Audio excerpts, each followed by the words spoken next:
Sorry to interrupt. Right on.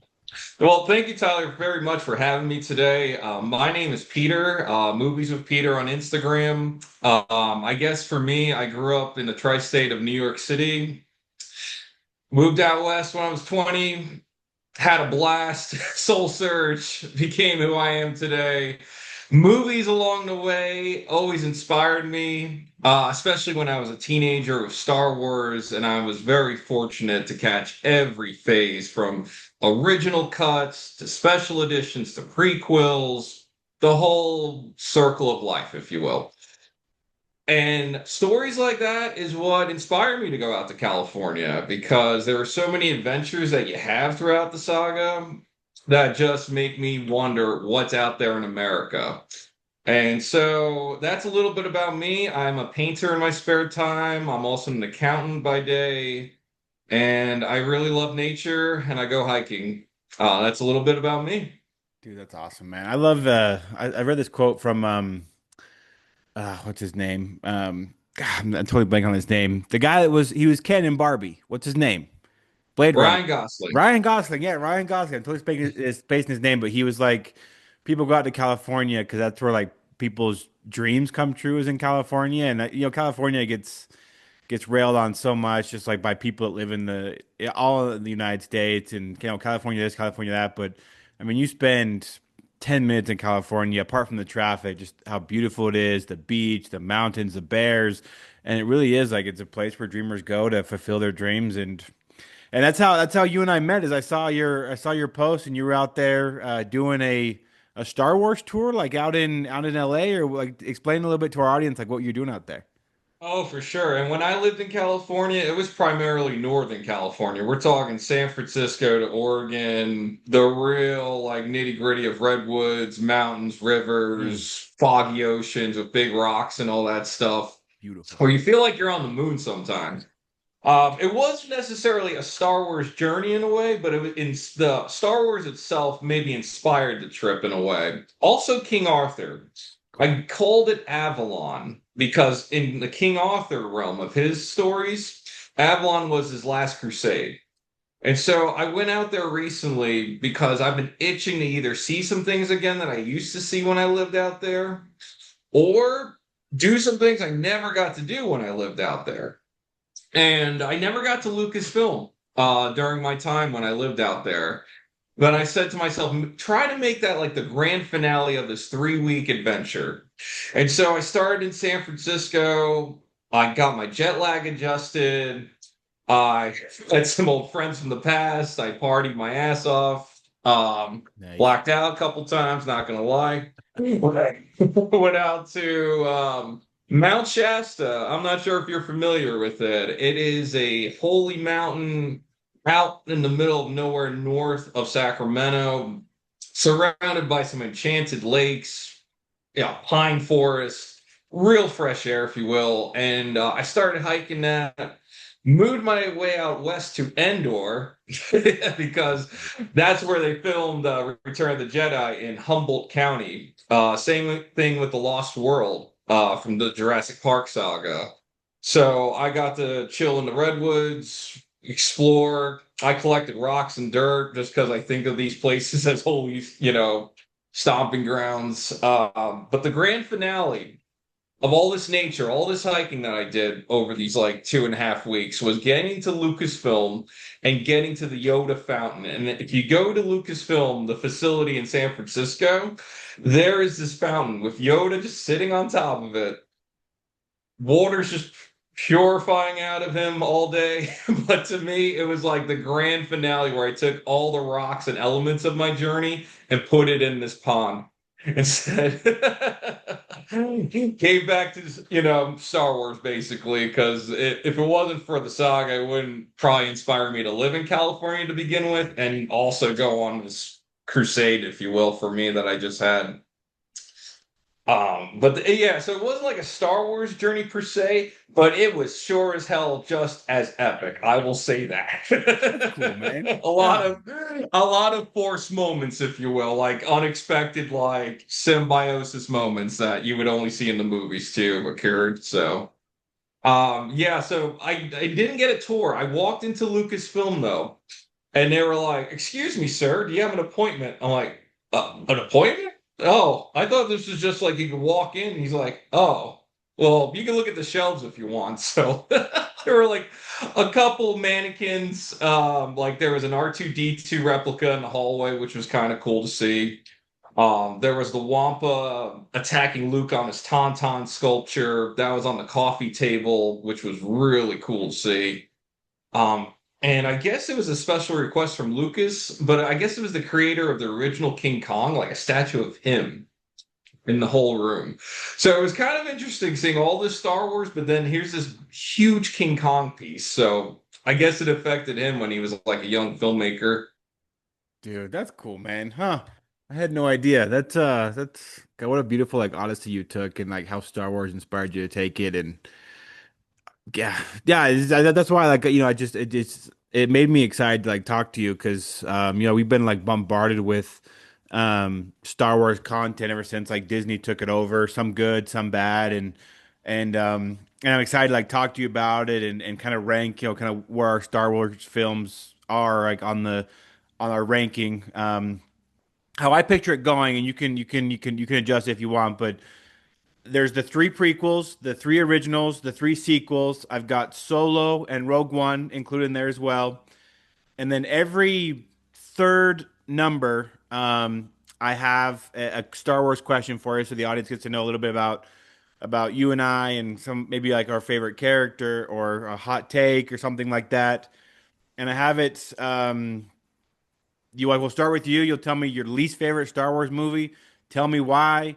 Pass it to me. I'll tell you mine, and we'll just keep going until we get to number one. And our Zoom, I think, will kick us off at 40 minutes, so it's a chance for us to like take like a piss break and stuff. But if you're down, like I'd love to get started. For sure, Dave. I would say also there are 13 films because they're the two Ewok films from the 80s that a lot of Okay. people just put to the side. Nope, I'm not putting those to the side in this ranking. So, Okay. yeah, Okay. I do not have those included on my ranking. I do not even have the. I didn't know. I did not even know those existed.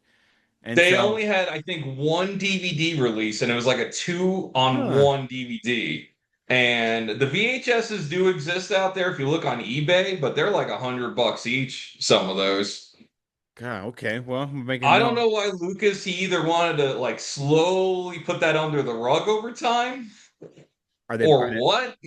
are they Yeah, bad? it's I think the two are called Caravan of Courage and oh my God, what's the other one? Caravan of Courage. Battle of Endor. That's the other one. Yeah, that's the other one. There's two. And I think originally they were like straight to TV, but they did technically have like a theatrical run that was like super limited. And they weren't through 20th Century Fox. They were like through MGM, I think, Are was they the good? odder part. Yeah, so a little twist to these two, and maybe why they didn't necessarily grow over time, or maybe why they got shuffled under the rug. But yeah, even Warwick Davis, he was back as Wicked, or that's his name. They Yeah. actually say it throughout the two movies. So let's go down to the countdown now that we're including the Ewoks as they should be. Is Okay. that Okay. yeah, Well, I would say though, because I disliked The Last Jedi so much, I'm actually going to start it off as the last movie with these two other films, not the Ewok films, but Episode 9 and Solo. They are tied because this is why. When I saw Episode 8, I was really jazzed. 7 got me a little excited for this one. I was like, okay, there's some promise. The energy was cool on this one. Great. And then we get a story that just didn't click for me and a lot of others, I felt like. And I remember I went with a big crew. I only go with my brother, maybe another friend once in a while, like a three, but this was like 6, 7 people. We all went together. And I remember just sitting there, the credits go, and my friend comes behind me because he had a seat behind me, and he's like, "What'd you think, Pete?" And I'm like, "What the hell was that?" My first reaction. that When was I your saw first episode one. one, I did not react like that. But with this one, I reacted like that.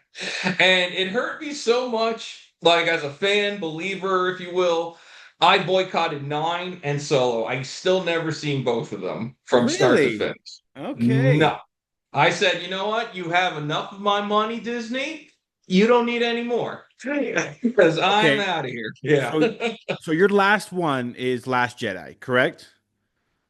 If it ain't Last Jedi, it has to be Solo or Episode 9 because I never saw those two. Okay. All right. This is good. So we got the first three off your list right away. Right away.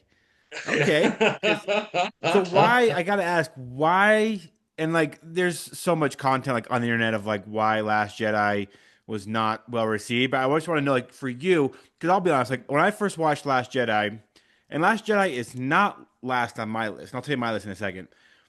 But the first time I watched, because like the trailer for that movie had me so hyped.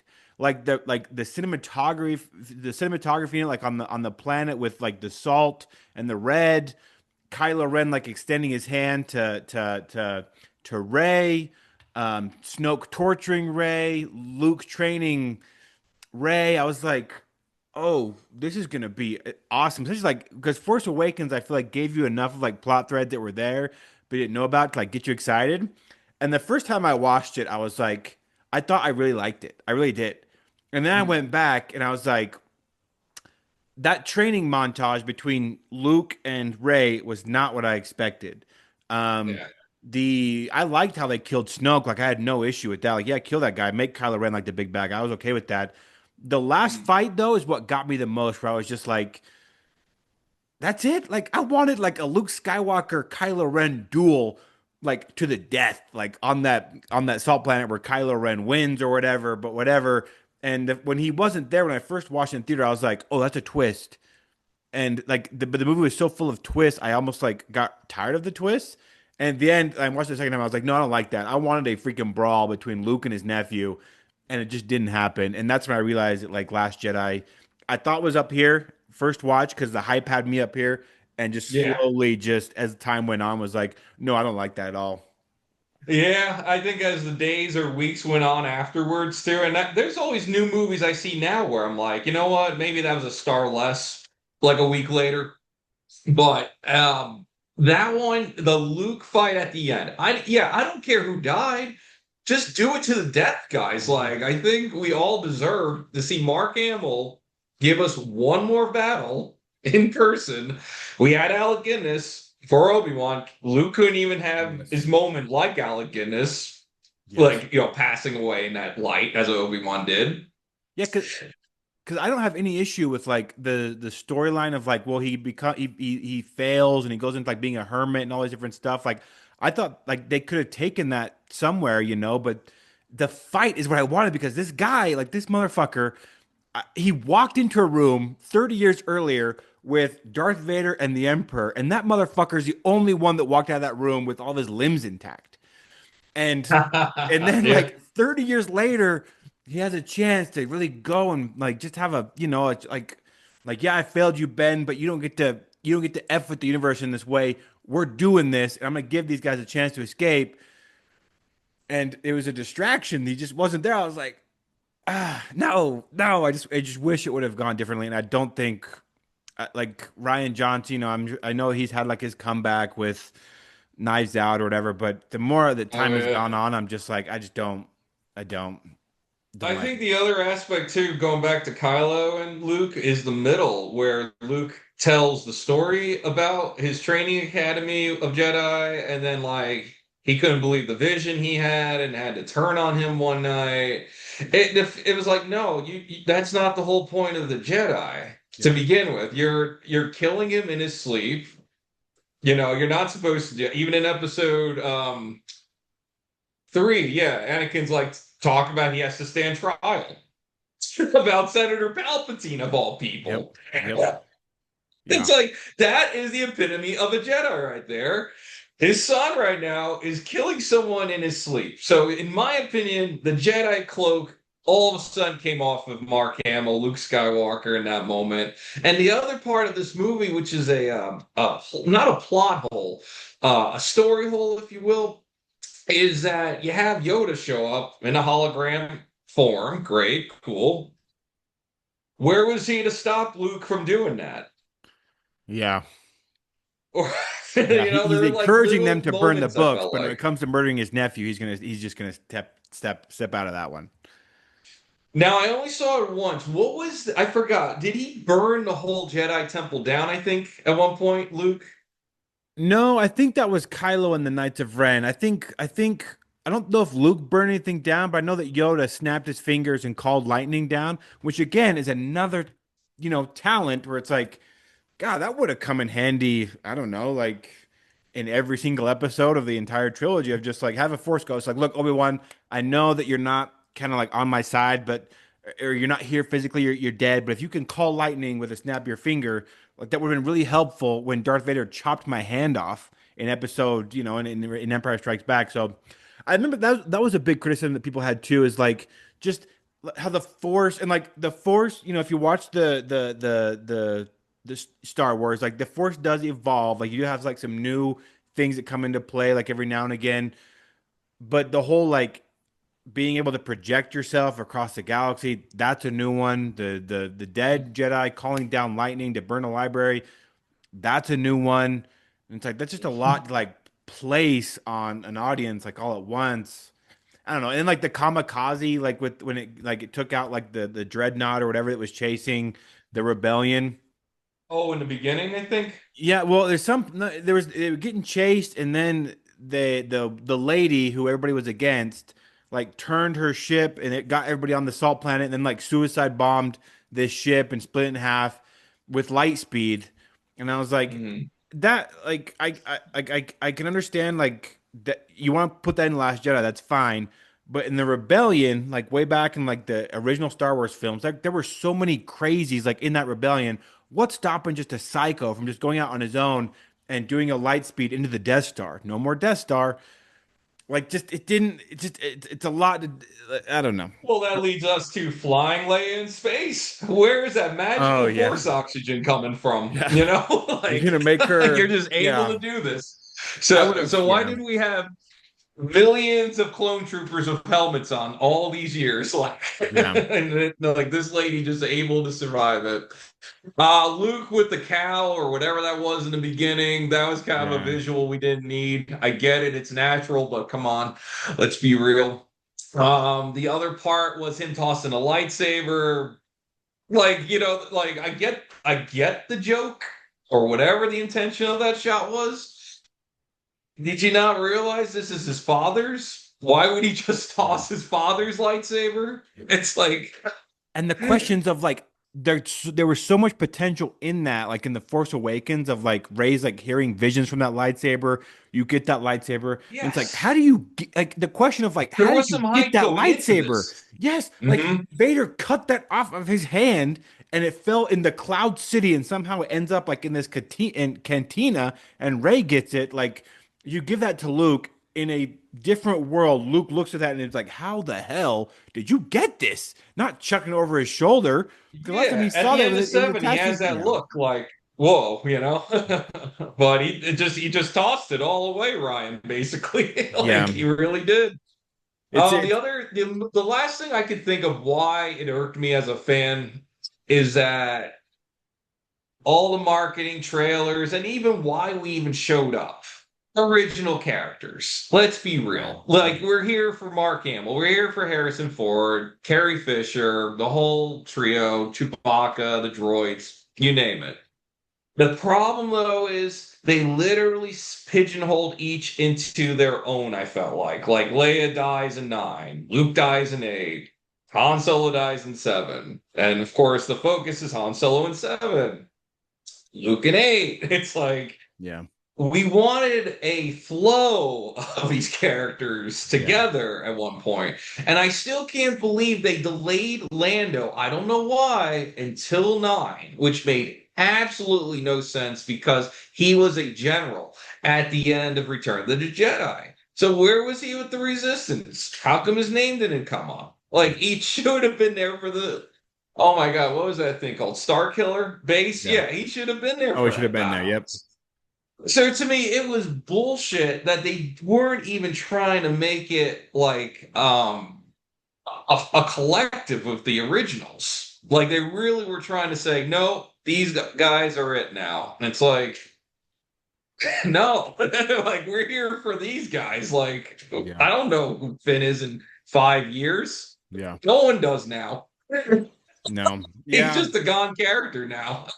Yeah, I think the only thing people remember is Ray. Like even if people saw like a picture of like Oscar Isaac now, they'd have to really remember Yeah, like I think his name is Poe Dameron. I think that's his yeah. name. But it's not like muscle memory. Who? It's like, oh, Yeah. that's Han Solo. Oh, Oh, that's Leia Organa. Oh, that's yeah, yeah, and there was so much potential like after Force Awakens where it's like and it just I don't know. I don't know. But it's like Last Jedi I is will actually say not it. go ahead. Oh, sorry. What? No, you go ahead. Oh, Force Awakens had a lot of potential. I agree. Yeah, it kind of set the stage for like a rebirth, but yeah, like once the story got serious, it wasn't serious. No, and then they tried to save it too. Like I don't hate Rise of Skywalker, but it's just a lot that comes thrown at you like all at once, where you're like just holding on to your ass the whole movie. You're like, whoa, whoa, whoa, whoa, until it comes to an end. And like, there's parts of that movie I like. Like I don't mind like the Palpatine clone. I think that's made like some interesting storylines in like the Mandalorian or Ahsoka, and like it's interesting. But even then, like, you don't have enough time to explain it because there's only so much you can explain like a 2.5 hour movie where you're trying to save the franchise. Where like the line in Rise of Skywalker, somehow Palpatine returned. There is some substance to that, but you have to like follow all this other material because I don't have the time to explain it to you in that movie because there's so much going on to where you're just like, okay, somehow Palpatine returned. Now I have to go watch Mandalorian season 2, season 3, Ahsoka to find out what that Yeah. actually means. But Uh, oh yeah, I hear you. But the sec when they had the second canon in the 90s, I want to say, was when they had these comic books through Dark Horse Comics. And part of those, or one of the highlights in those stories, was the clones of the Emperor. So the idea kind of has been around for some time in literature or old canons, if you will. Um, and I am aware of certain facts in the nine, even though I never saw it. But you know, the memes are out there. I can't yeah, avoid them. Even the Poe Dameron delivery or Oscar's delivery. yeah, Somehow Palpatine survives. It's like, yeah, yeah, we're feeling that too. Yeah, somehow he yeah, survived. It's like, why did you say it like that? Like, yeah. So your list, as I've got right now, so you shot me three right away. You got 11 Last Jedi, 10 Solo, and nine. They're all tied for last, I'm assuming. yeah. And Rise of Skywalker. Okay. So But all the Last Jedi's fault though for okay. that So I'm three gonna way. underline that one. Last Jedi is last, and then Solo and Rise of Skywalker are tied for 10th and ninth. I'm gonna put that. Yeah, well, okay. I like that one, yeah.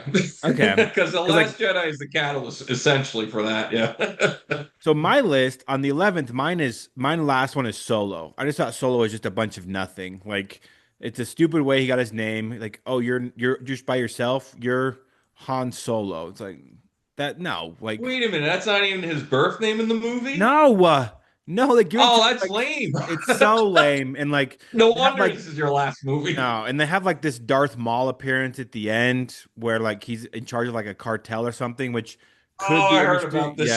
Yeah. So like I personally, I never supported the fact that he survived that cut in half, to be honest no. with you. No, it made some I know it's interesting sort of Clone storylines, Wars, but but then like still. no, yeah, he would have just been better just to off him and then just have his brother come in or whatever. But um Yeah, his brother. my Yeah, number that's a good point. yeah, my number nine is Last Jedi for all the reasons that we just talked about. Last Jedi is squarely in number 10 after Solo. And then Phantom Menace is number nine. And Phantom Menace is only above Solo and Last Jedi because of that fight at the end. Like that fight when he shows up, the chorus plays like John Williams, just like the duel of not duel. Yeah, it's Duel of Fates, right? Yeah, Duel of Fates. Yeah, Yeah, and then yeah. like you see him like look up and like I know that like people like criticize the acting like in the prequels and that's fine, but you could legit see like that whole crew of like soldiers from Naboo shit their collective pants when the devil is looking at them in the face and the Hmm. Jedi being like, "Oh, we know who this motherfucker is. Like, we'll handle this. You guys move on because this guy is gonna be a problem." We'll handle it here. That's what he Yeah, we'll says. handle it here. And like that fight Yeah. and the music and like Ewan McGregor's reaction when Qui-Gon goes down. like, and just the magnitude of that moment, like in the franchise where, Qui-Gon going down really affected the future of, I think, Anakin Skywalker too. And like it wasn't a perfect movie. Like there's a lot of political stuff that pays off later, but like in the moment you're like, why are they having so many debates about this? Why is the Trade Federation so important? Like who Mhm. is Princess Amidala? Like all these different things. Like it pays off later, but as a movie itself, like it's not perfect. But um, I am a Phantom. Like it's ninth on my list, but I'm a stan, bro. Like I would watch Phantom Menace again. And like the pod race, I loved the fight with the Gungans and the droids. I'm like, yeah, it's the soundtrack like Oh, elevates the whole thing. And then Darth Maul, man, like Darth Maul, he was such an interesting character, all in of itself. And it pains me honestly to put it ninth, but it's there. yeah, hey, you got to do what you got to do, man. And I'll get into why it's a little bit higher for me compared to not only your list but other lists. Okay, And I'll get to good. that as we get closer on the summit of Star Wars. Yeah. So So we're at number my number nine. 10, Oh, your yeah. number. So you. Yeah. So my 11 is Solo. My Yeah. 10th is Phantom Menace, and my ninth is last. No, Solo is number 11. 10 Uh is Last Jedi. 9 is Phantom Menace. Yours is Last Jedi, Dead Last, Solo, and Rise of Skywalker tied for 10th and ninth. Is that right so yeah. far? That's it. Yeah, that's where we're at Okay. so far. Okay. So So, that makes things easier. Let's so, see. So, but before we go to eight, I do have a mhm. question to like break up the list a little bit, like we had talked about. Who Yeah. is your favorite Star Wars character of all time? It used to be Boba Fett until he took his mask off in that show. Dude. It's grown. So I would say it's actually grown to be Anakin, Hayden Christensen, Oh, actually. dude. Hayden is so good. There is no Hayden slander on this podcast. I love Hayden Christensen, man. I think he's awesome. Absolutely. It was a pleasure to see him do like an introduction for the 20th anniversary release they did in Oh, theaters dude. this year. Yeah. Comes out, does like a little spiel. So let's see. Oh my goodness. So what we got? I got eight left then. Okay, so Rogue One. What's the other? Oh, Force Awakens. Oh, easily Force Awakens then. So Okay. it's so I had no anticipation. I was also in a moment of my life in 2015 where I was more into music, I guess, maybe. I kind of was like not near a theater where I live, so I was really far away from the cinema scene during that time.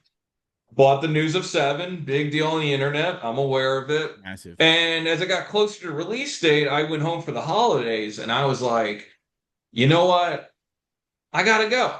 What am I thinking? And all of a sudden hits me all the nostalgia, maybe because I grew up watching Star Wars in New Jersey and I'm home for the holidays in New Jersey. But I remember seeing seats were available and I booked two. Turns out I didn't know how to read screen reservations right. I got front row Oh, dude. of premiere night. So I'm like this the whole time. But I tell you what, it was exciting to watch though. Seeing Star Wars come again on the big screen, the letter and the crawl going up. Um, and it was just good vibes. I didn't watch any of 1 through 6 before it. I just went straight in and saw it. So for me, it was a blast. It was fun. You had old things come up. It was great seeing Han Solo do that appearance with Chewbacca on the Millennium Falcon. It was heartbreaking seeing him fall and die, and also it was a clapper for me when they show Mark Hamill at the end of the movie. To be honest with you, I actually had the audience start a little clap for that when that happened, Nice. and it was just good vibes. And I guess for me personally, it just reaffirmed like, hey, maybe we have a new beginning now, and this is like the beginning of 7 through 12, which I think the original plan was until it got a little messy. And that's all I got to say about seven. I did wind up seeing it about 5 times in theaters, though, because it really did rejuice me into Star Wars. But over time, though, and why it's at 10, no, 9 is because, Eight. no, 8 for me. Eight. 8, sorry. 8, yeah. It's at 8 for me because before I saw The Last Jedi, I said, I'm going to do one episode a night. leading up to it. And I kid you not, and no one believes me when I say this. If you watch 1 through 6 in order, it literally gets better and better. Like there's a build up, you feel the momentum, you're going towards the top of this mountain. But when I hit 7, it was good as a movie, but the flow, no. This is literally a restart. There's no continual Yeah. arc going on. And that's what 7 through 9 wound up being to me. To me, there is the saga of 1 through 6, the story of Anakin Skywalker. And then you have 3 movies about Rey, coincidentally from Tatooine. Yeah. That's kind of how I look at that. So 7, a good movie. Number 8, though. Okay. I think my number 8 is actually New Hope. I think it's that Ooh, yeah. controversial. Yeah, Okay, I was let's like, this is hear it. it. Is like I know you're a Star Wars stan, so I was like, it's gonna be controversial. I love New Hope. Like I said, like once I get over like Solo and Last Jedi, everything is good to me. But New Hope, Mhm. I just don't feel like it's like I can just tell when I watch it, it was made in the 70s. That's not saying it's Yeah. bad.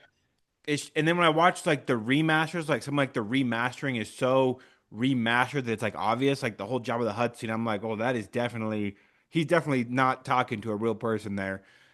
And like I love it, like the story, like it got me into Star Wars. I love just getting baptized into that story, the story of Luke Skywalker growing up a farm boy, becoming the savior of the rebellion, exploring his path of Jedi, Obi-Wan Kenobi. I think it's better with the prequels because you just realize why this guy, Obi-Wan, would be hanging out in the desert looking over Luke.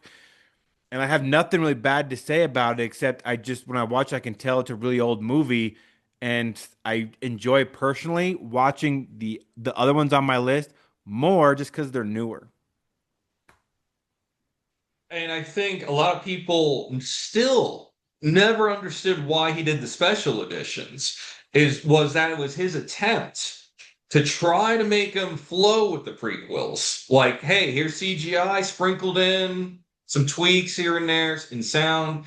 But I agree with you in terms of the vibe of feeling old. Even when it was just 3, or the original 4 through 6, I felt like 4 was so outdated compared to 5 and 6. Yeah. Even as original films, like you could tell it was so, but it was the beginning. But I also think the special effects, ironically, it not only started special effects that we know today in a way, but to me, it was also the end of old special effects because the beauty of why it stood out in 1977, at least from my point of view, is that it was the cornucopia of every special effect built up to that point on steroids. Yep. But then that began what we know today, I felt like. But yeah, I agree with the age part of it. I almost feel like what George should have done in retrospect is do the prequels, and then he should have done the special editions after that. Yeah. Yeah, I agree. Because I think he could have flown the flow, the vibe, and the CGI that would have improved by then would have been a lot better. Yeah. Okay. Well, we have 3 minutes on our Zoom call before we take our break and go to the bathroom and come back and finish the list. But do you want to take the break now or do you want to give me your 7? 7. I could go easily with Rogue One for 7, I would Okay. say. Great move. 4.5-star movie. For sci-fi? Hell, give that 5 for sci-fi as a genre film. The thing for me is it definitely has one of the most badass scenes of all time. Vader. Darth Yep. Vader at the end makes every dollar of that ticket you bought worth it just for those 30 seconds. Yep. The rest of the story is great. I love the action sequences. I love the whole how do we get the plans? But at the end of the day, I felt like the characters were just a little forgettable. Like the leads, at least. Like I know he wound up on that show Andor. I actually thought he was the least interesting guy out of all of them. Interesting. But he was the second lead. Jin Ursa was his name, or that was the girl, I think. Yeah, there's Jen Erso, the girl. Andor is the main character. And there's also Yes, that like was it. Okay. the scientist, and then I do like the villain, like not Vader, but like the secondary villain, the Krennic. Yeah, I thought Krennic was just the Director perfect Krennic. kind of like skeezy, political, how do I climb the ladder kind of politician. I'm like, he just slimy enough. And like when Vader chokes him out a little bit, I'm like, yeah, yeah, give him a good choke. That guy needs it. Even though it's number 7 on my ranking, he is absolutely in the top 5 of performances for me, though. Krennic, like that Oh, sold yeah. me that performance. I think I saw that twice actually on opening day. I think I saw it on Thursday night, then I went again Friday night, like the next day, I think. But he stood out for me on that one. Um, yeah, great movie. But the only thing I don't like about it is it gave the fans too much hope for what was ahead in Disney. Yeah. And it has me wonder, did Disney say calm down to the rest of the people? Like, we can't do this every time. Maybe George said something, you can't make it this good. That'd be funny if he said Yeah. Yeah, I that. think of all the things they've done, and people forget like that production had like a lot of issues with it to where they kind of skeleton crew Frankenstein that movie into a way that it was really good. But I remember like the talk before that movie came out was like, oh, this is gonna suck because they had reshoots, they've changed the director twice. Like there's Oh, yeah. one of the actors like isn't happy with something. And when it came out, it was good as it was, but like that Vader scene, man, like that was 45 seconds where I remember just shitting my pants in the theater being like, that's the Darth Vader that I've been waiting for. Like that is just that scene, that the fear in people's face just was amazing. People were electric when that happened too. I remember in my movie theater, like we started clapping when it's like, yeah. So your Oh, number seven is Rogue One. yeah. My number seven is Attack of the Clones. Mm. People love to bash on this when they call it the worst one. I don't think it's the worst one, man. I think I love the action scenes in it. I love Jango Fett. I love the clone army. I love seeing all the Jedi at the end in the Battle of Geonosis. I love the fight with seeing Yoda like put a lightsaber for the first time. But what I actually love most, and this might be the most controversial thing I've said on this podcast, is actually Hayden Christensen in that film. Like people bash on his line like I don't like sand, it gets everywhere. Which like I've worked Oh, like for a living with people that have trauma and they so often like internalize like that trauma and something that they can control and something they can feel. So like for Anakin Skywalker, maybe the line wasn't delivered perfectly, but for someone who is a former slave who was taken by his mother into a cult essentially that never lets him have a human emotion, for him to put that trauma on something that he associates with being a slave like sand, like I'm totally okay with. I'm like that makes total sense. And the scene where he just offs like those Tusken Raiders, I'm like, that scene is so powerful because I feel like he's acting his ass off for one. He like the soundtrack, the journey to go get the Tusken Raiders. The only thing I wish we would have gotten that movie is seeing him slaughter more than just two of them. You see him take out two, and then it cuts to black. I'm like, I want to see him just go to town on that whole village of Tusken Raiders because in that moment, like I'm with him. Like when he's holding his mom and she dies and she's been tortured, like you feel the dark side kind of pushing through all this. Where you're like, yes, you off those motherfuckers, you kill them all, like you rid all those Tusken Raiders. And out of all like the soundtrack, I feel like the soundtrack is like John Williams' score is most powerful in Attack of the Clones of making me feel exactly what I should be feeling in those moments. So I'm a stan, bro. Attack of the Clones, I really enjoy. Attack of the Clones is a great slow burn. Um, Slightly higher on my list. We're getting there, but yeah, it definitely has its little moments. But I try to look at it as the great slow burn of all Star Wars films. First time I saw it, oh man, I wasn't even expecting it to be a major kick-ass film. I was like, I gotta go. And Yoda with the lightsaber, like you said, that still today is the loudest audience reaction I ever experienced. Yeah. I've been at Endgame on opening night, still didn't come close to Yoda opening a lightsaber for the first time because there were no trailers with him, no commercials. Like we went in blind basically and had that surprise for Yeah. me. So the whole build up to the Battle of Geonosis with, and you see all the Jedi coming together, the major battle we've all been like thinking about, like where Obi-Wan says in A New Hope, Jedi were the protectors of guardians and peace. And here we are. Here they all are in action, like doing what he stated a while back, in releases. But here it is. It's happening. For me though, it used to be my favorite film. But Return Oh, to the Jedi over time has become number six, like the episode number it is, to be honest with you. okay. Tell me more. And yeah, I so I feel like as time went on, the acting or performances in it feel very off compared to the other ones. Hmm. I don't know why, but there's just something a little off with their performances. Different director, I don't know, but something felt off. My favorite scene of all time, though, is in Return of the Jedi. Jabba's palace in the beginning. Oh, yeah. And that was like, I think at that time, a big feat because it wasn't CGI. Every puppet was its own Jim Henson creation. Jabba in 1983 was $1 million, which is probably like $10 million today, Oh my God. just to construct. Hmm. And it looked real. It looked fucking awesome. That whole battle where R2 shoots up the lightsaber and Luke does the whole bungee. Hmm. Well, yeah, that to me is one of the greatest shots ever in Star Wars.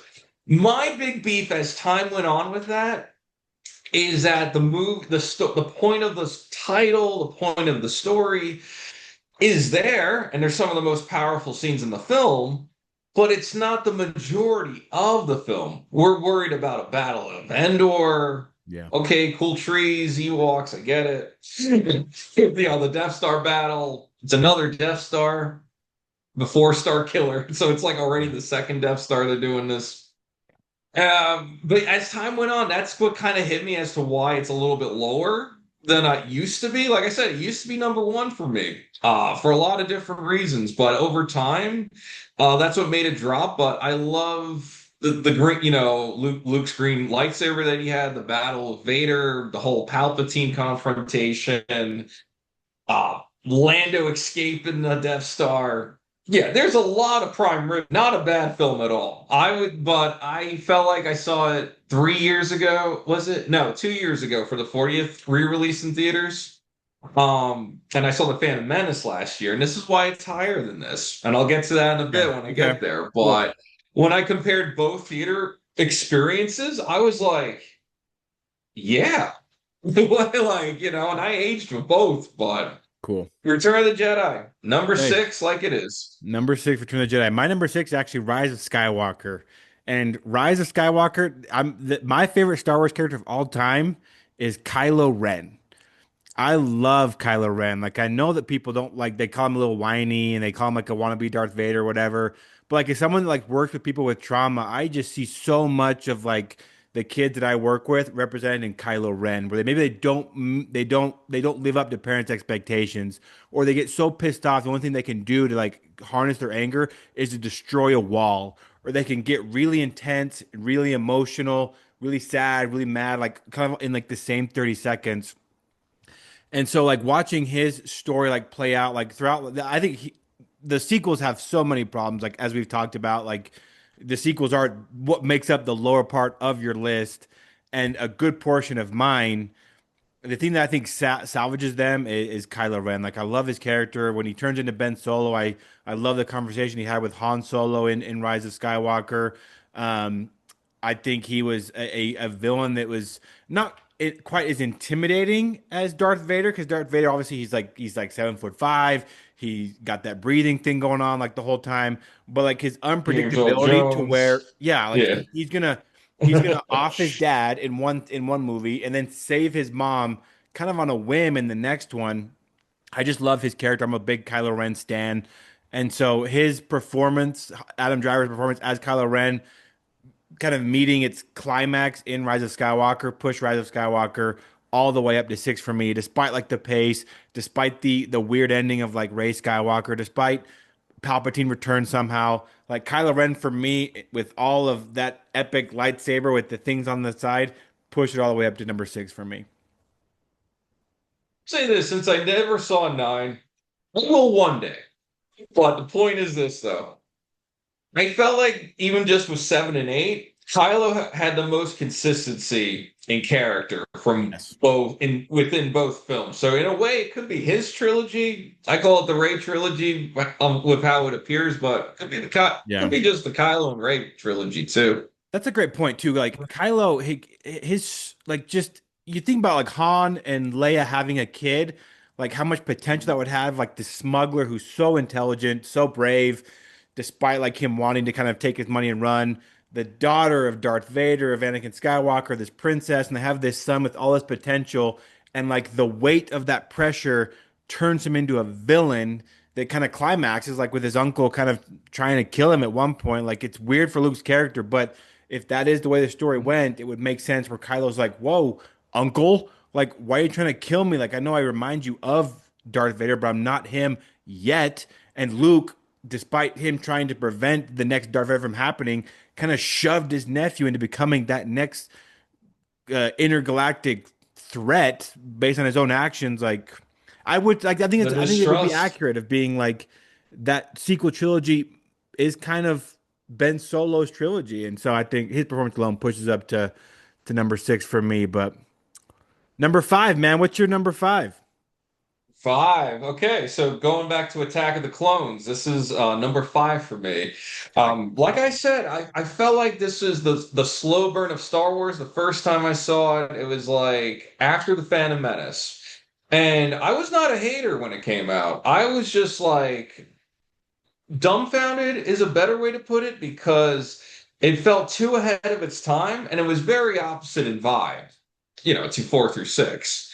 So two for me, the beauty in retrospect, as I watch it as I get older now, you feel like you're coming from episode one, but you're gradually going back into old Star Wars. Like they go into practical effects more so. Like they went to Italy for the not the romance, where she went to hide. Hmm. And he was a security guard, which became romance. Yeah. I was gonna call it a honeymoon, but essentially it was a pre-honeymoon where they had their love interest on the boob. And to me, a lot of people don't like that, but I think here's the thing. People are used to the trucker relationship of Solo and Leia. But here is an authentic kind of, I don't know about this guy, kind of romance that happens. And it's the only one we really get, even with Disney Star Wars, like a Hmm. real Yep. romance situation. So to me, I think that was kind of cool to add to that. And the other thing is to, besides feeling like you're going back into time, the other fact that I mentioned, you have a real Jedi battle. You find out about the clone troopers or how the Clone Wars started.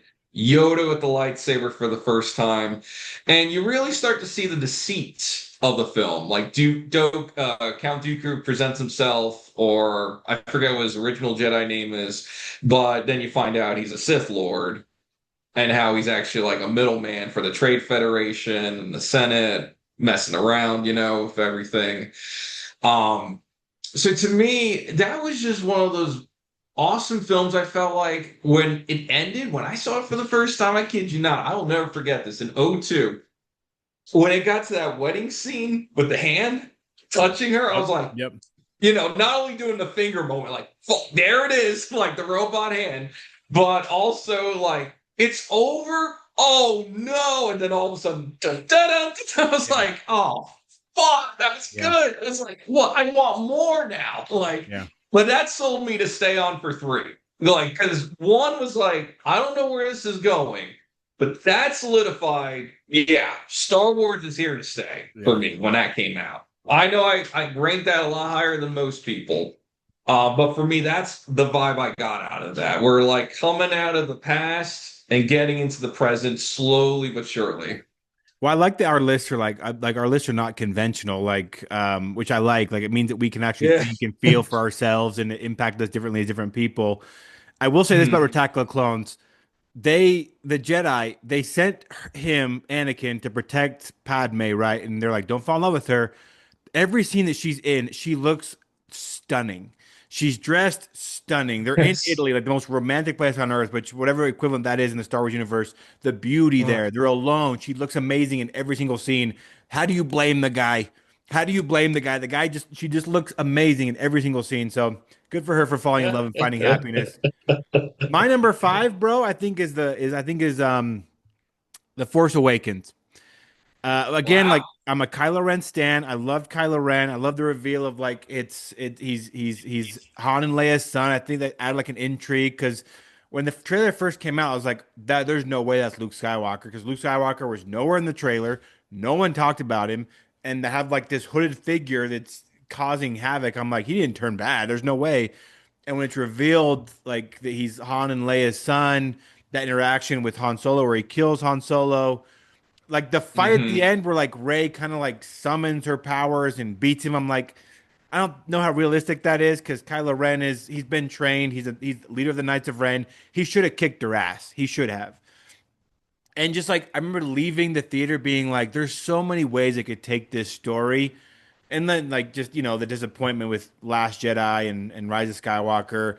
But watching it and seeing the characters back, like the nostalgia hits you and to where like I really enjoy stories. This is kind of like one of my tropes that I talk about like on the podcast is I really like when stories don't go the way that I think they are to where like in a perfect world like Han and Leia get married, they rebuild the galaxy.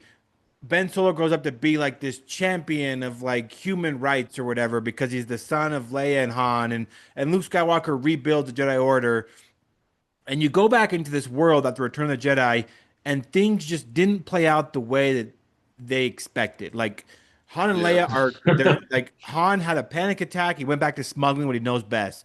Leia's trying to hold this rebellion together just by her 80-year-old hands. Her son crumbled under the weight of that pressure and found a home for his anger in with the worst kind of people. He was groomed essentially by Snoke into becoming Kylo Ren and Luke feeling the weight of that and disappointment that he was supposed to rebuild the Jedi Order as the guy who defeated Darth Vader and Darth Sidious, and it just not working out that way. Like that world is interesting to me to where this story didn't play out perfectly, and I like that because we live in a broken and imperfect world.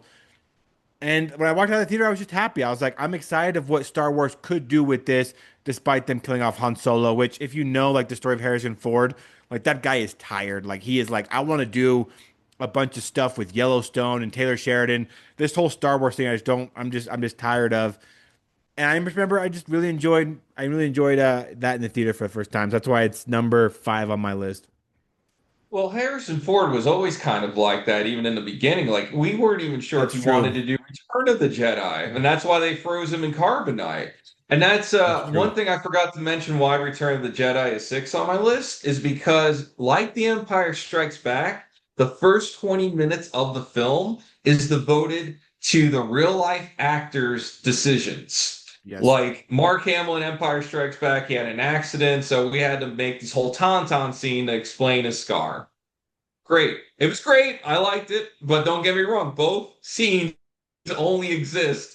Like there, maybe we wouldn't have a Jabba's palace scene if he never got frozen. I love that scene, but think about it. Fascinating. Why Huh. did that happen? Yeah. All right, bro. But You're back number to what you were four. saying Oh, go about ahead. Yeah. Seven, though. I think some of the scenes in Seven, though, are some of the best shots, though, in all the Star Wars films. Rather like the Knights of Ren flashback sequence or whatever that the thoughts are. Oh, when they touch the lightsaber when Yep. she sees the Knights of Ren. Luke on the mountain, like there were just a lot of great shots in that film. I will say that. Seven. Yeah. Yeah, hopefully the next trilogy is a little bit better organized with this new Ray trilogy they're doing. We'll find out, but you're The number saga of Pedro Pascal. yeah, I'm sure he'll be back. You're number four, bro. What's your number four? Now, this will be controversial to everyone. The Phantom Menace, Yeah, number that's awesome. four. Why? Why is it Now, Phantom Menace?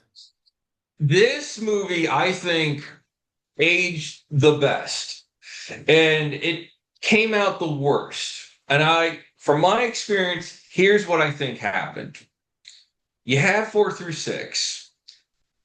And in my opinion, the beauty of four through six, it's all fantasy, but the characters are earthly. Like Han and Leia, especially, you feel like you met them at a diner. Yeah. somewhere Yep. on the interstate. That's the beauty of the original Star Wars, and no one can tap it, but that's what I think is. And it feels like Earth, but you're definitely visually not on Earth. So when one came out, and I think this is what threw everyone off, like you were saying, the Trade Federation, all this heavy dialogue, this big story, this and that. And I look at it now. We don't get original sci-fi films as intense as that now. And it was almost a blessing in retrospect that we had George try to make something like Dune, Yeah. something close to it. Spice, I don't know what they were trying to trade in Star Wars, but that was the whole premise, something similar to that, where you had politics, deceit going into this. So it was a very serious film in a way for a lot of people. Like too dialogue focused with all the politics and the economy going on. And I felt like a lot of people elbowed or shoehorned onto Jar Jar as the excuse why they didn't Yeah. like the film. Yep. And I don't think so. I think, yeah, there was a little moment when he's on Tatooine where it gets a little old. Otherwise, the whole introduction of him is like Yoda. He's goofy. Yeah. He's saying silly stuff, just like him in episode 5. The sequences and the battles, like you said, with the lightsaber, Darth Maul lighting him up at the same time. Ooh. When I saw that again in theaters last year and he did that, I was like, yeah, this right, the shot right here of a double lightsaber. That was the only movie I think that had one too, Yeah. where the guy had a double. The whole battle with those three, one of the best ever, tied for me with Revenge of the Sith's volcano scene. Yep. That whole battle. The other thing I thought was cool, it actually has one of the most emotional scenes when he leaves his mom. Oh, bro. Yes. Yes. When I saw that again last year, I was like, holy shit, this hits hard. Yeah. Like, I couldn't believe it, actually. Yeah. um, You're so oh, right about sorry. Yeah. like people that have that trauma, they don't understand. They attach to something like Anakin with sand. The fans did that with Jar Jar, where Jar Jar, like he can be annoying, but he's not that annoying. And like that Yeah. scene, yes, when he's leaving his mom, and then like poor Qui-Gon, like he's having to deal with this kid who just left his mom, and his mom having to stay there as a slave to Watto. And then, like, there hasn't been a Sith Lord in 1,000 years, and all of a sudden one shows up and attacks Qui-Gon. Qui-Gon has to be shitting his pants. He's like, holy shit. Like, what is this thing? Like, we haven't seen one of these for 1,000 years, and I just love it. I'm a Phantom Menace stan too. The action in the beginning too, it's nonstop for like a good 40 minutes, like from the trade ships and the Jedi battle, then he's on Naboo doing the whole Gungan swimming. Yeah. Then they're in a boat going away from a fish, and they're finally at the Capitol. They finally get out of there. They're finally on Tatooine. It's action nonstop. It almost hits the brakes, and I think that's what hits a lot of people when they finally circle back to Naboo, and then it gets very political for a while. And Coruscant, yeah, when they're on Naboo and Coruscant, towards the end, it gets too political, and it almost is too much of a lull after the pod race scene. And I think this is where it suffers in terms of energy. But then it just picks up again, Yeah. from the lightsaber battle to the end. Now, speaking as a movie, though, and I think a lot of people don't realize the story is that it's so different compared to the rest of Star Wars. That's what I love about it. And visually, too, maybe the most appealing. There's so many colors, so many different designs you never see again. It really is rustic in a way on how it's presented. And I think a lot of people couldn't cope with this in 1999, was that this is the true chapter one for every generation going forward. So for a lot of people, it's mentally going backwards, I think. Like, why do we need this now? It's like, that's the point of it. This is the grand introduction to Star Wars. Action, sci-fi, fantasy, and a multitude of color and sound. And the pod race scene last year, I think still to this day is the number one achievement in surround sound in a movie theater. Every pod had its own sound. I think specifically, like they each had to have their own drag race sound when they were making the production of this. And lastly, I'll say this why it's so high up, and I think why no one gives any respect to this is that 77 Star Wars was a cornucopia of old special effects, and it started new. Return of the Jedi, wow. The special effects on that outdid a lot of movies for about 10 years, but Lucasfilm or Industrial Light and Magic went down the rabbit hole. CGI, they did Twister, the special editions, Men in Black, T2. I mean, they did almost everything, like progressing in special effects. Jurassic Park, that was on the tip of my tongue. Yeah, they were responsible for that. And so to me, the special editions was almost like, okay, a demo, and 1999 was the whole new blueprint of blockbusters that we know today. It looks like an MCU film. Harry Potter, Spider-Man, all of them after that did that. And it also ignited sagas, prequels. People will come, you know? Yeah, yeah. That is the importance of Phantom Menace as a film outside of the ranking. And Oh, I think a lot of people don't realize like that was the game changer of cinema or summer blockbusters. that is a fascinating take. It's like it's almost like the film that was kind of lost to history of like just what a game changer it was. It was Huh. ahead of its time. Like I said, when I Mhm. saw it again last year in theaters, I was like, yeah, people weren't ready for this in 1999. They were not ready for this. Too ahead of its time. Well, my number four is Rogue One. It's the Darth Vader scene elevates it because I wanted to see Darth Vader like that for such a long time. It was Yeah. refreshing at the time to, cause I love the Skywalker story, but it was kind of nice to not be in the Skywalker story in the Star Wars universe, but then also like be brought right back in of like Anakin Skywalker and his overall presence in the film. Love Krennic, love like the new planets, the new droids, and I think that time is like it's being overly explored a little bit like currently in the Star Wars universe, but like that time of like between Revenge of the Sith and New Hope of just how brutal the Empire was.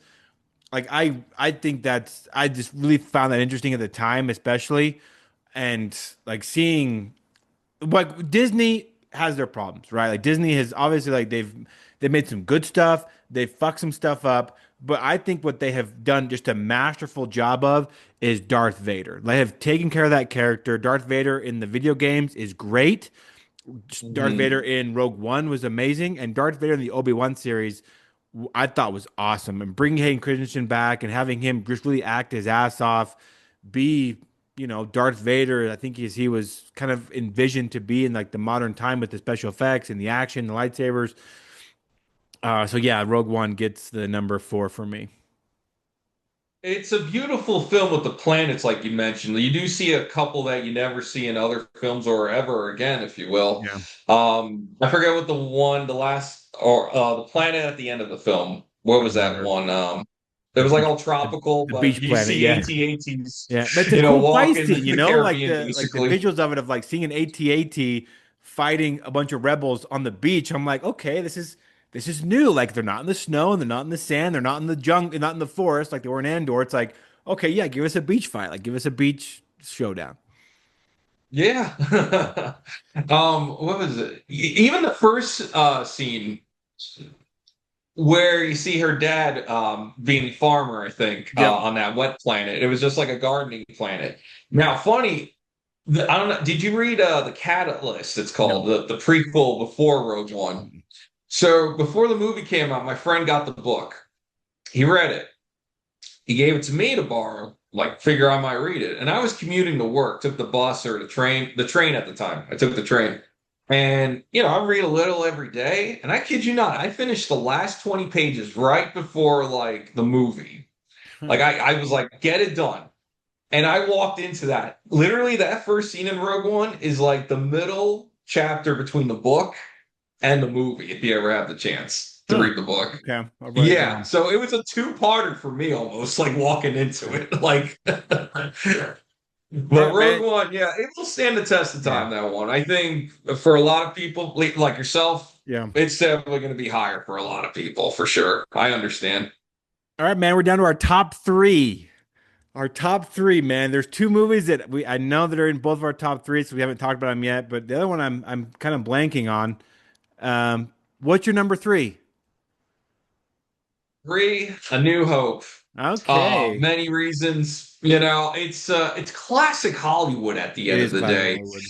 When I saw Jaws the other day for its 50th anniversary in theaters, there's just, sure, there are outdated moments, little lulls, that been progressively evolved over time, like editing, for example. But the magic and charisma, riz, if you will, of films like that you feel it still when you watch it. Even if it's the special edition. I actually prefer the special edition compared to the original, especially with the Death Star scenes. You needed X-Wings flying a little bit faster. Yeah, Um, and there's just some sequences that are just magical, like when Leia and Luke are on the Death Star trying to escape the stormtroopers and the whole swinging, yeah, going across the whole valley of the Death Star to get out of there. Um, and now in retrospect, the aging of it, really, this is right after Revenge of the Sith. Here's Obi-Wan and Vader, and if you're like me, that's the first time they meet each other again. yeah. I'm not counting that Disney show of Okay, Obi-Wan. yeah, Okay. You want to count that great. I personally don't. So for me, the magic of that scene now, here we are again, after all these years, and the line delivery has more of an impact yeah, now. yeah. Like you can't say that after Obi-Wan, the show now. No, I've huh? been waiting for you, Obi-Wan. We meet again at last, like Yeah, so to me, it does bridge three pretty nicely. Even just how it starts off with Tatooine, you're like, oh shit, here we go. Back to where we started. Jabba the Hutt, I agree that special edition scene, but if you are of this generation watching it in the real order of 1 through 6, Jabba's in the Phantom Menace, so you're a little familiar with him. Jango Fett, you see, but who is this guy that looks like him yep, now? And yeah, the end of that scene. So I see what George was doing a little bit, yeah. but yeah, it doesn't look good. I think he should have redone the CGI. I think he did, but it still didn't look that good, to be honest with you. But A New Hope, the soundtrack alone, it's Yep, probably one of John Williams' best. Top yep. two, or maybe, no, what, fuck it. Best score he ever did. I'll say it right now. That was his best soundtrack he ever did. Just a lot of magic on that one. Yeah. Number four, or three, sorry, A New Hope. Yeah. Episode 4 is number Mine, three. mine is my number three, and this is pretty low on your list, but mine's actually Return of the Jedi. Okay. Yeah, I love the whole Jabba scene. I think it shows just what a powerhouse that Luke has become. Yeah, obviously you save Han Solo and you're doing all that thing. The I whole love that. rescue, man. Oh, I love it, dude. I love how like the Ewok fight. 'Cause I think it's a good like indication of like the real world too, of like these big wars are kind of won by these little people on these obscure planets. I think that's just a really beautiful um just lesson we can learn in life. And like Luke, like that the whole last hour, and like yeah, I like the Death Star rehash, and like that's fine or whatever. And it happened three times in Star Wars history, so I'm sure we'll have another Death Star that's coming in the new trilogy. But like Or the the yeah, no Mandalorian, whatever kidding. comes first. Yeah. But like the philosophical battle that goes on like in the Emperor's throne room where you're really thrust into like who the Emperor is after if you're watching, 1 through 6, you don't hear from him for a while except for like the communication between Vader and Empire Strikes Back. But like just Yeah. like Emperor Palpatine throwing all that he can philosophically to try to get Luke to come to the dark side and he just won't do it. And so they fight, they fight. He fights his dad. His dad makes this threat. And Luke goes crazy for a second. Like the sound, like John Williams soundtrack there. That for me is like when you just really, it hit me just like the tragedy that is Anakin Skywalker's life to where he was raised a slave. He was rescued and put into like this the Jedi are good, but they are a little culty to where every human emotion that he feels as a deeply emotional person, he's kind of told to suppress until it all explodes, and like all these different aspects. He doesn't know what to do with all these emotions. And then he's crippled by one of the people that he loves most. And he lives in constant pain and anguish physically and emotionally for the next 25 years. Comes to find out he has a son and a daughter he's never known about while his wife died. And he mentioned his wife dying. In all these terrible decisions that he made to stop his wife from dying, and she ends up dying anyway. And then he's in a sword fight with his son, 30, 40 years later. I'm just like, what a tragic life this guy has lived. And like the music that John Williams plays while Luke is attacking him in this blind rage, I'm just like, man, Vader lived a really sad life. And like the acting performance that actor does, like with his helmet, because like you watch that scene where like Palpatine gives up, and he's like, I'm gonna kill this little prick, and just starts torturing Luke Skywalker, right? Luke's screaming and screaming, and Vader's acting like he's wearing a goddamn helmet, bro. He's wearing a helmet, and you could see him start to get compassion. Like I don't know how he did it with like his head or his movements, but like you watch this guy who's wearing a Nazi helmet, look at his son, look at the Emperor, and you can see somehow the compassion start to fill his body. And like when he just throws the Emperor down the tubes, I'm like, yes, he earned that moment after all that he's been through with the Emperor being his main tormentor. I love that whole scene. I love the whole philosophical battle and the fight. It wasn't the most like, like the most epic lightsaber fight, but the emotion in it, I'm just like, I remember the first time I saw it, and I remember I still watch it on occasion, the feelings I get watching that interaction. And despite its flaws, because it has flaws, that scene, that kind of threesome fight, physically and spiritually between the Emperor, Vader, and Luke, that's why it pushed it up to number 3 for me. And I think, like I said before, they are my favorite parts of Return of the Jedi. Is the focus of the three of them: Vader, Emperor, the Emperor, and Luke. And I think the beauty of 1 through 3 is like the emphasis of the Emperor now, because for a while, yeah, he was talked about in those originals when they came out, but you didn't really see him, just like Jabba the Hutt to like the sixth one. Yeah. So it was kind of random when I saw them originally before the prequels. But like over time, those scenes, probably like they hit you, like, yeah, they hit me harder as I get older now, because like the character development that we saw in 1 through 3, and that's essentially the bigger impact is the Yeah. title. It wasn't about Luke. And I think a lot of people Yes. for a long time, including myself, like, yeah, here we are, the first new Jedi, Luke Skywalker. And it's like, no, no, no. Anakin Skywalker, the return of the Jedi. Yeah. And that's the real story, in my opinion. It's the origin, rise, fall, and redemption of Anakin Skywalker. That's what Star Wars is essentially to me. All right, Let's buddy. do this. Start me out. Number 2. Dun, dun, dun, dun. The Empire Strikes Back. Yeah, interesting. Why is it number 2 and not number 1? And tell me about it. And it was number 1 for me for quite a long time. Quite a long time, number 1. It's not only one of the greatest sequels of all time as a direct number 2, which it was originally.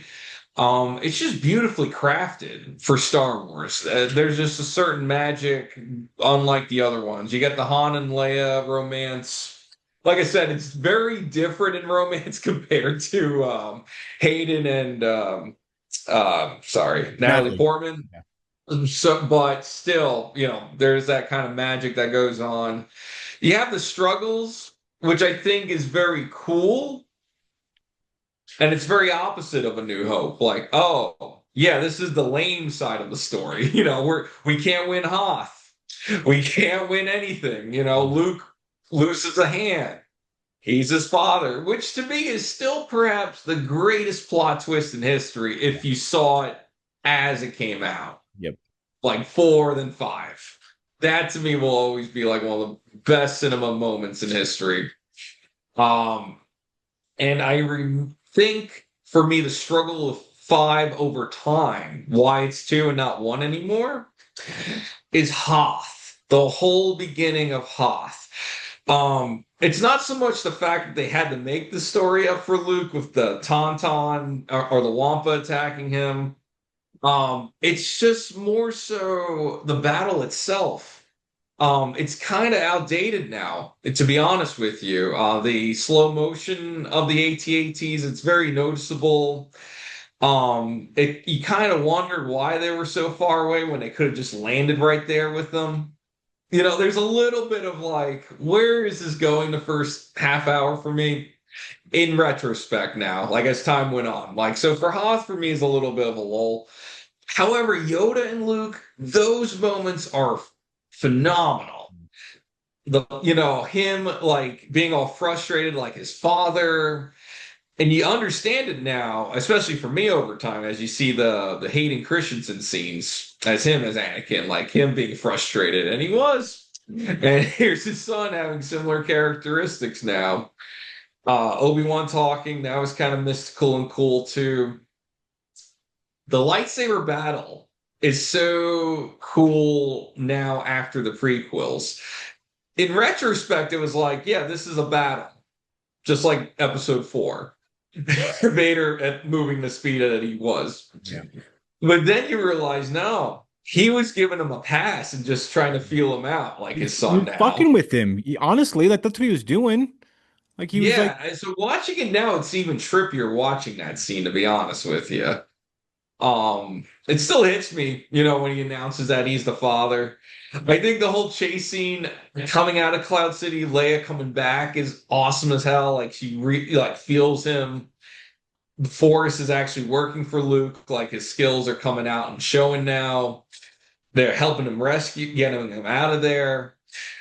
But to me, even those 4 TIE fighters chasing him out, I don't know. It's just a whole like, can we get out of this? Are we ever gonna get out of this? And we finally do. It's just like the Infinity War in the Marvel films. It's all negative. Can we get the fuck out of here? And we get a little escape, towards the end. That to me is the magic of Empire. Is like there's so many enchanted scenes, and there's a lot of mystery of what happens next. anyway, so Empire Strikes Back. That's actually number 2 on my list too. Um, Oh, okay. We're yeah, it's aligned number on 2 on this. my list too. Okay. So now I know what both our number one is, which is not surprising. Like that movie is number 1 on our list. It's just I love that fucking movie. But like Empire, like you talk like so New Hope, like it's interesting because it's the farm kid that gets in the spaceship and he blows up the Empire and hooray, big hero, big medal. But the Empire Strikes Back, like again, it's just more it's like the story didn't go like you would think. Like if you're gonna take on a corrupt government, there will be consequence. Like they have more manpower, they have more resources. Yep. So like all along the way, like Hoth gets blown up, like Han Solo goes to one of his friends, freaking Lando Calrissian, and what do you know? The Empire gets there first, and it's like, no, you're gonna be with us.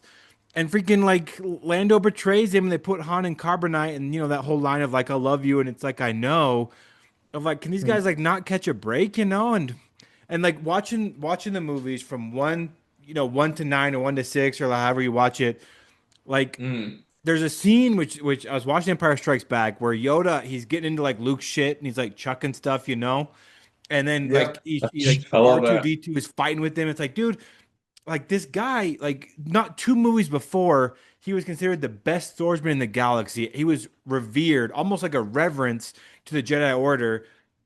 And things happened, and like it must be like a Jedi thing where it's like the weight of your failure just causes you to just go and hide. Like if it's not freaking Luke Skywalker going on top of a mountain on an island to hide, it's Yoda going into the swamps of Dagobah and just hiding there. And like they have no idea like how like what this guy was, and now he's rummaging for scraps and like Luke's extra stuff. And I agree with like the twist at the end. Like obviously it's the greatest movie twist of all time, still I think regarded in history.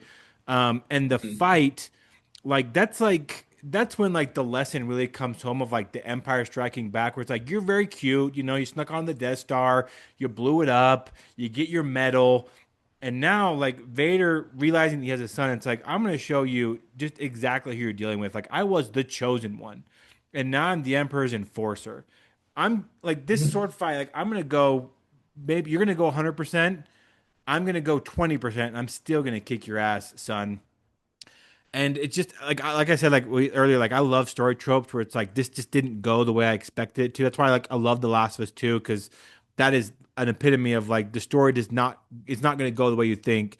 And Empire Strikes Back for me was like, okay, you watch Star Wars, Farm Boy, blowing up, get your medal, and now like the realization of the fight that you're in hits home in phase 1, phase 2, and then phase 3.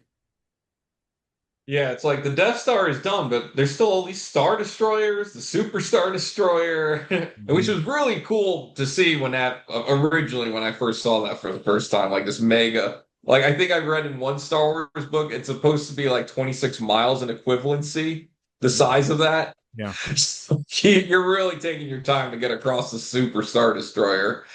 The colors of the sets too, like the battle scene and the carbonite, that whole chamber, the carbonite Yep. chamber with the orange floor, the blue smoke, they really knew how to set up some of Yeah. those sets. Even Dagobah, that was all man-made, like Yeah. in a studio. That wasn't like going to Florida or anything like that. And that goes back to my Jar Jar thing. Like that's how Yoda starts as this goofy character. Mhm. If you never seen one, two, or three, it's like, who the fuck is this guy? Yeah. Like Who's this talking toad backwards living and in the shit. yeah? Who's the toad living in the Yeah, he's just swamp? a hick in the swamp. Yeah, like he really is. Like, Dude. what else do I want to say about Empire, real quick? It is one of John Williams' absolute best as well. Like A New Oh Hope. yeah. Well, that's when you get Even the freaking like the finale during the Imperial March, credits, because like there's no Imperial March in A New Hope. the The Imperial March Imperial comes March. in, That was and the that is first. iconic, bro. Like there's still like pep bands, like college football started this weekend. They're playing that now to like hype up their student sections. Even almost 50 years later, this score that at most has like 7 or 8 notes is still just iconic when it comes to like fear, tyranny, intimidation. It's perfect. It is perfect.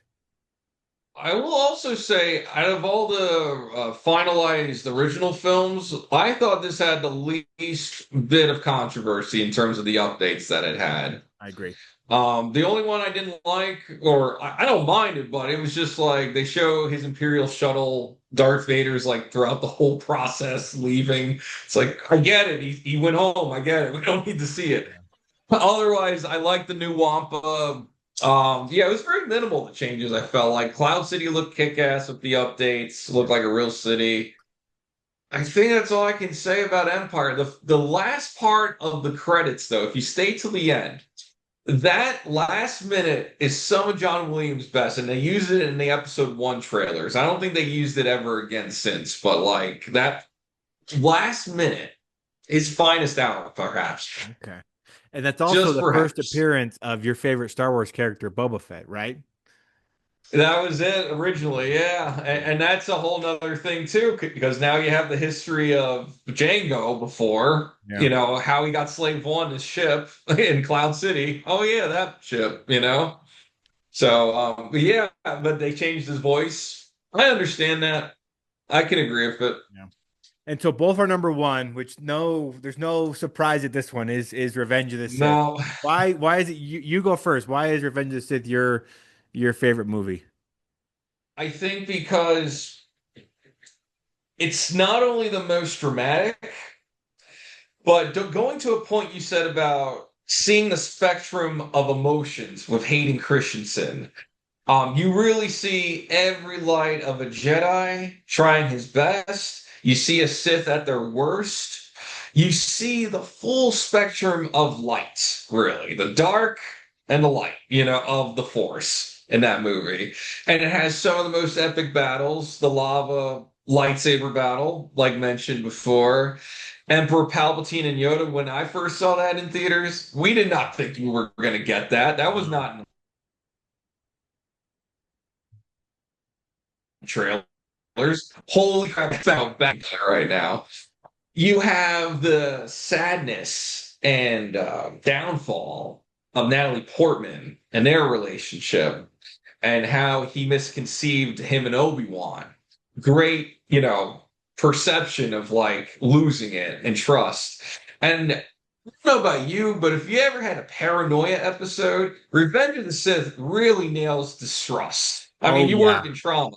So it's like you really see Anakin spiral further and further down until he's melted. basically, beyond repair. And all he could say is, no.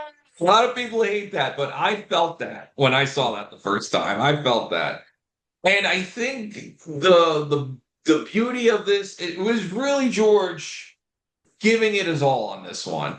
He knew a lot of people were still disappointed from one and two, and he had to either still redeem himself further and really gave it his all. But he also knew, I think, or I want to believe, that he knew this was his, that was it. Yeah. And he had to give it his all if this was it.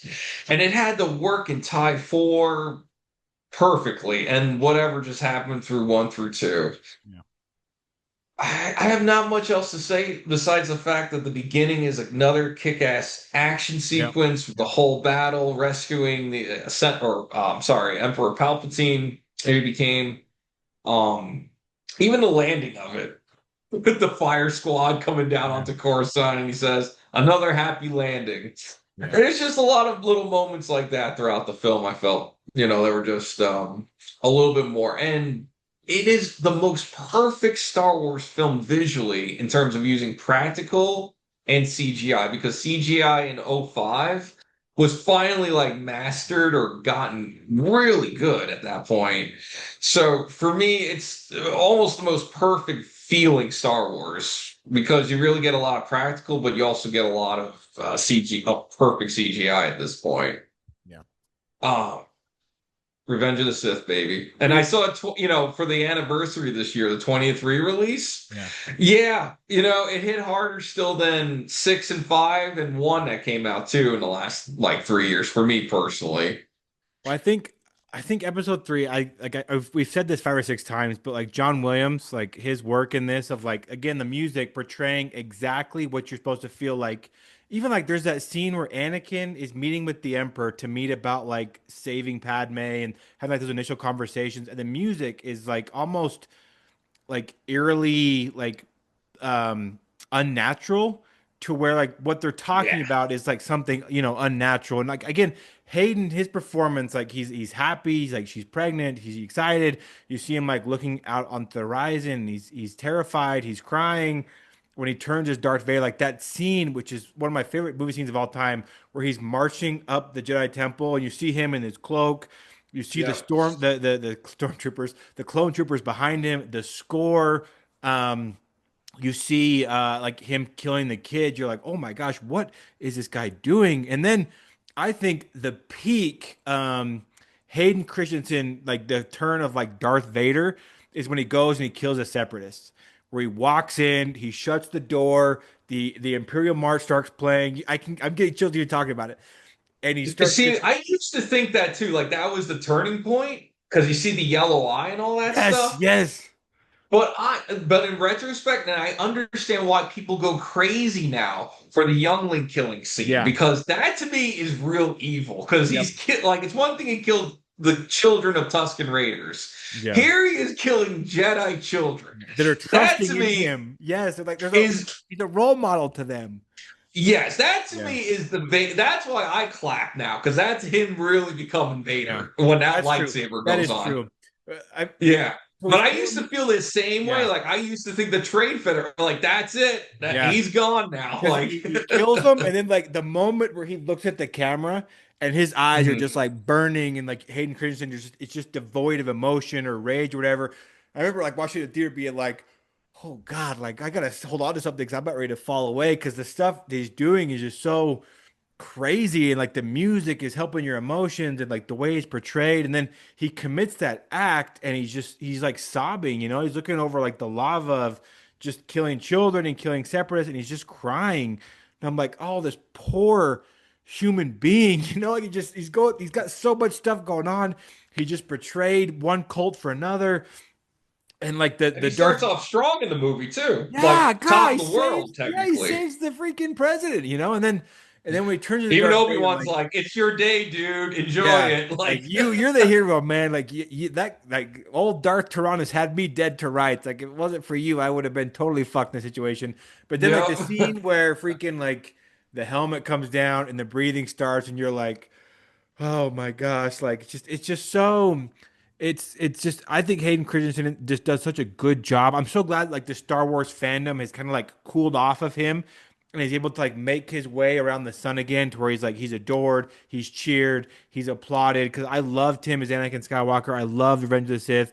I loved Ewan McGregor in that movie. I think that like the moment where he's arguing with Anakin, right? He's arguing with Anakin before they go to duel in Mustafar, and he's like, "I will do what I must," and he pulls out his lightsaber. Like that moment is the defining moment in Obi-Wan's life where he's like, "I raised this kid essentially, and I'm Yeah. gonna raise his children." He doesn't know that at the time, but like when he decides that he has to essentially kill this person that he raised, that is the defining moment in his life. It's everything that defines him looking over Luke, dying on the Death Star, like all these different things. Like Palpatine's character, like just how tempting that offer would be. Like Palpatine, the way he portrays himself and like Anakin's trauma, his paranoia. If you put yourself in Anakin's shoes, what Palpatine says is actually not that crazy. And and the Jedi, like I know they're the good guys and all this, but those motherfuckers did themselves no favors by how they treated freaking Anakin Skywalker. I watch that now and the way Mace Windu treats Anakin, I'm like, bro, this guy's got trauma. He's obviously going through a lot. Can you just show him a bit of kindness for the love of God?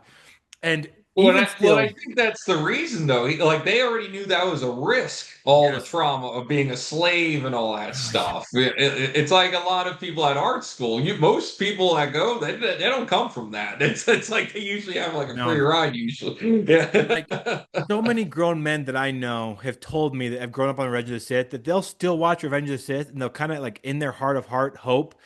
I hope this time that I Oh, rewatch this movie and he doesn't turn to doesn't the do dark it. side. Yes, Uh, every single time. Like so, yeah. I'm just Revenge of the Sith. I think it's just about as perfect as Star Wars can get. I would put Revenge of the Sith.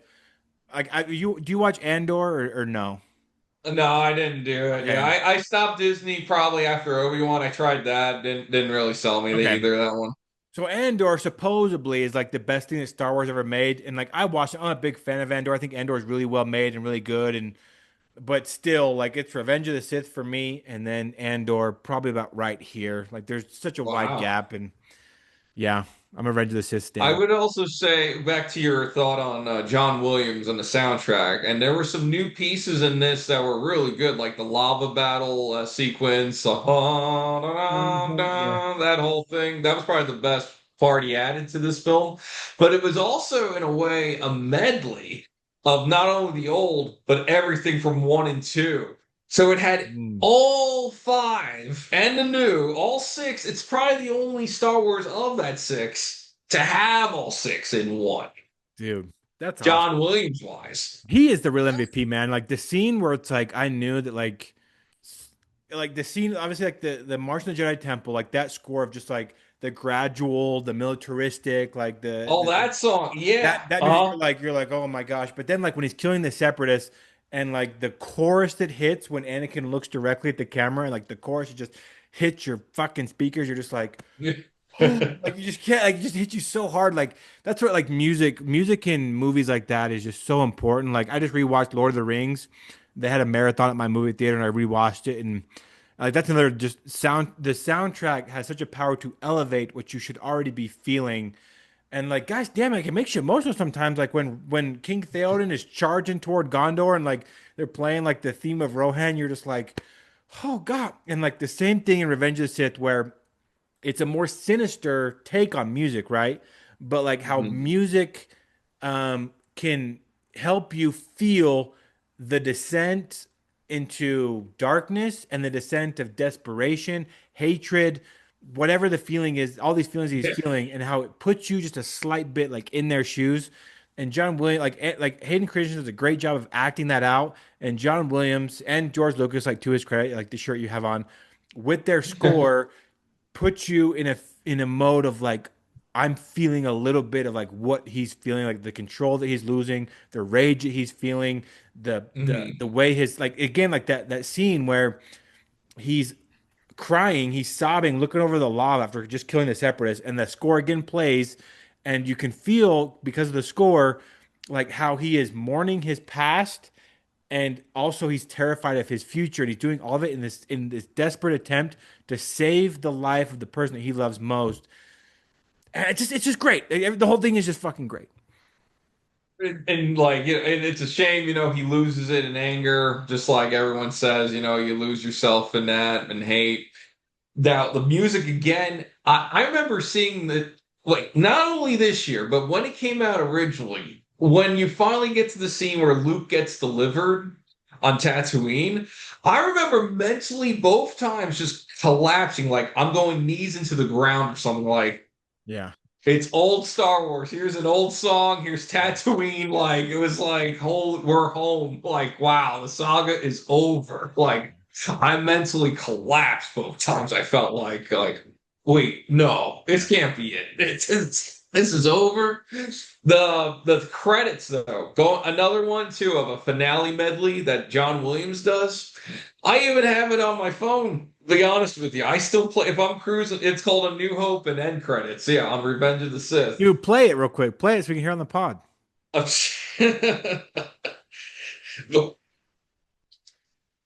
but it has everything from the ending, like on when there's on what's that place called with Leia. Oh god, I'm forgetting it too. I'm spacing the planet. Alderaan. Alderaan, yeah. Andor is what was confusing me. That's how it sounds. Like it's always on That Andor. It's sounds like the no, Andor is same. a person. It's not a planet. Yeah, it sounds yeah. But anyway, so Alderaan, and then this. Oh It's like you're returning back, yeah, and the movie is over now. Like dude. Oh man, things yeah, are gonna be fine. Like yeah. It's like all hope's not lost. Like this is not the end of the.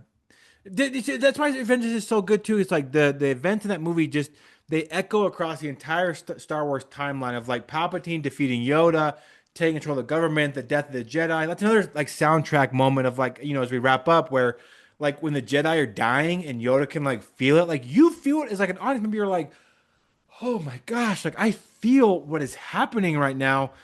I just love it, man. I love Star Wars. I love the Revenge of the Sith, and I more than anything, I'm just so glad that Hayden Christensen has made his way back, and that Star Wars fandom, we can chill the fuck out and let this guy get the praise that he deserved back then, and he even more so deserves now. people go nuts for him more than ever, especially for the hand twist thing alone. Yeah. Like he invented that basically, and he And I still thought does he it. was great in Ahsoka too. I thought his scenes with Ahsoka were awesome. I don't know if you've watched it. I'm assuming you probably haven't, but Hayden is. Nah, like I said, after Obi-Wan, I tried. And I was like, nah, sorry, But I gave he up. was awesome in Obi-Wan. Like that scene where he gets like his face and he's like, "You didn't kill Anakin Skywalker. I did." I watched that scene probably like at 3 o'clock in the morning one day. I was on my way to work and I woke up early and watched it. And I shit you not, that scene put me on my knees. I was like, "Oh, Anakin Skywalker!" Like, and he's right. Like he just it's just perfect. And even McGregor, like his Obi-Wan and like his struggle that he had like emotionally with what he had to do to Anakin and what how that's gonna affect him. I just love it, man. Yeah, man. God bless you. That's what I like about the story. It really just shows some of us have things we were built for that we don't know about. And you kind of have to take those windows of opportunity sometimes, like when Qui-Gon comes. It's like you kind of just have to believe sometimes. Even if you're not religious, maybe spiritual, Yeah. you got to just take opportunities sometimes and learn from your mistakes.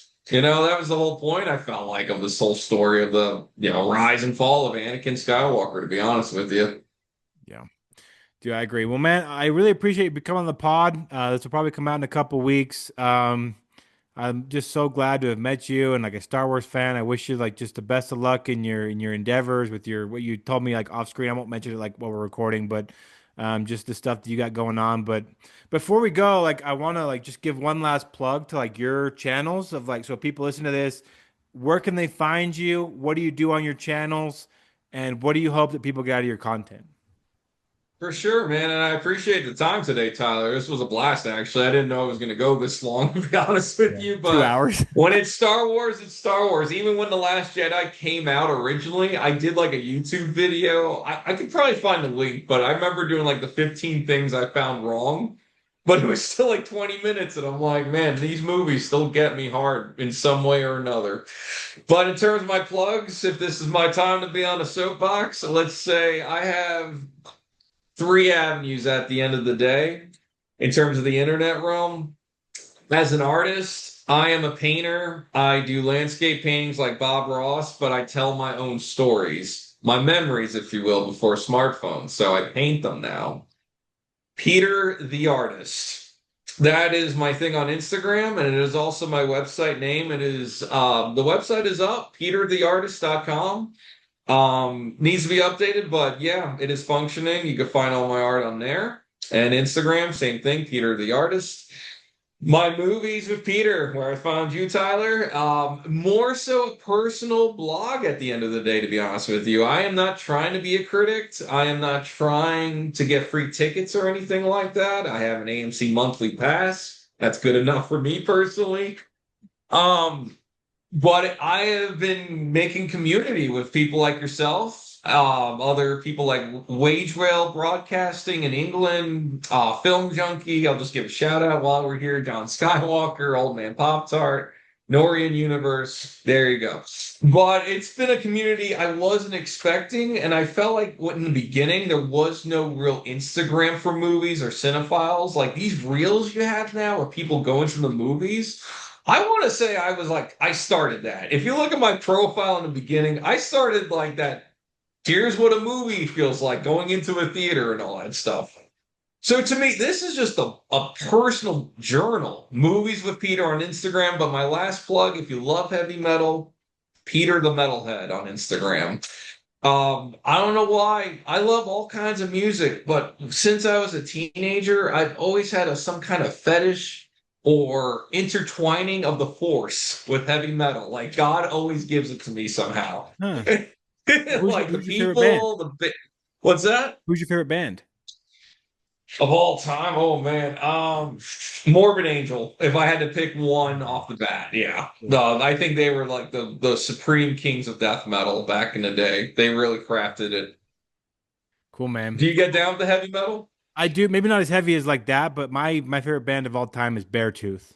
And so I just went to a Beartooth concert, and they are this is like my seventh or eighth time seeing them, and they're just as good as ever. It's a good Oh mix hell for yeah! me where it's I like have a lot of singing and bands like screaming. that too. I'm at like number five, six, seven at this Nice, dude. point. But if you love it, you love it. Love it, dude. Revenge of the Sith, I saw seven times total, like five back in the day and two with this recent re-release. I love the release too, because you get so used to streaming to get to experience something like that on the big screen again. As long as people like behave and are off their phones and will shut up, you're just like just so Oh, beautiful. the surround sound is what always gets me from why I always go to the movie theaters or why I promote it. You can't get that in any living room. Yeah, I agree. Dude, man. Well, go eat your dinner, man. I know it's late. You're in the East Coast, but Getting there, yeah. yeah, Time for dinner. man. I hope we Yeah. stay in touch, and let's have you back on in the near future. For sure, man. Star Wars for life. Right, Take dude. care, Tyler. Cool. See you, Peter. May the force be with you. You too, my man. Bye. Later, buddy.